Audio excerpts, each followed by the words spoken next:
नमस्कार, स्वागत छ तपाईलाई हाम्रो विशेष रिपोर्टमा नेपालमा राजतन्त्र फर्कने सपनाकी यथार्थ। नेपालको इतिहास, वर्तमान राजनीतिक अवस्था र भविष्यका सम्भावनाहरूको गहिरो विश्लेषण आजको भिडियोमा गर्नेछौँ। नेपालमा राजतन्त्र इतिहासको पुनरावलोकन। नेपालमा राजतन्त्र करिब 240 वर्षसम्म रह्यो। 20 सङ्घ 1825 मा पृथ्वीनारायण शाहले नेपाल एकीकरण गरेर शाह वंशको शासन सुरु गरेका थिए। 2007 मा राणा शासनको अन्त्य भएपछि प्रजातान्त्रिक अभ्यास सुरु भयो, तर राजसंस्था कायम रह्यो।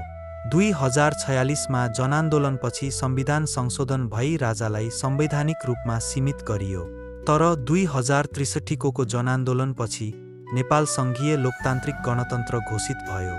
राजसंस्थाको अन्त्य हुनुका केही प्रमुख कारणहरू: 2058 को दरबार हत्याकाण्ड, राजा वीरेन्द्र र उनका परिवारको हत्यापछि जनताको समर्थन कमजोर भयो। 2 राजनीतिक अस्थिरता, निरन्तर अस्थिर राजनीति र माओवादी युद्धले जनतामा नयाँ व्यवस्थाको माग बढायो। 2063 को जनआन्दोलन, जनताको दबावका कारण संसदले राजसंस्था समाप्त गर्ने निर्णय गर्यो।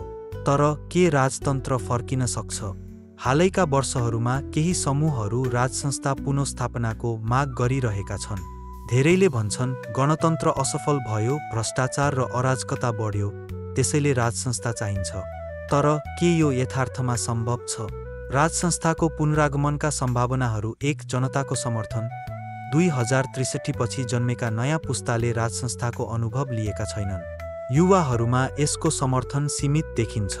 2 राजनीतिक इच्छाशक्ति।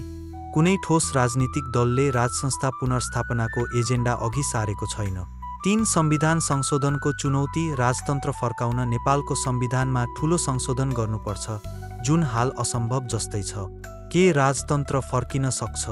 हालको अवस्थामा सम्भावना न्यून छ, तर यदि भविष्यमा ठूलो जनमत तयार भयो भने नेपालको राजनीति नयाँ मोडमा जान सक्छ। तपाईको विचार के छ? राजतन्त्र फर्कनु पर्छ कि गणतन्त्र नै कायम राख्नुपर्छ? तपाईको विचार कमेन्ट गर्नुहोस्। यसरी नै महत्त्वपूर्ण सामग्रीका लागि च्यानललाई लाइक, शेयर र सब्स्क्राइब गर्नुहोस्।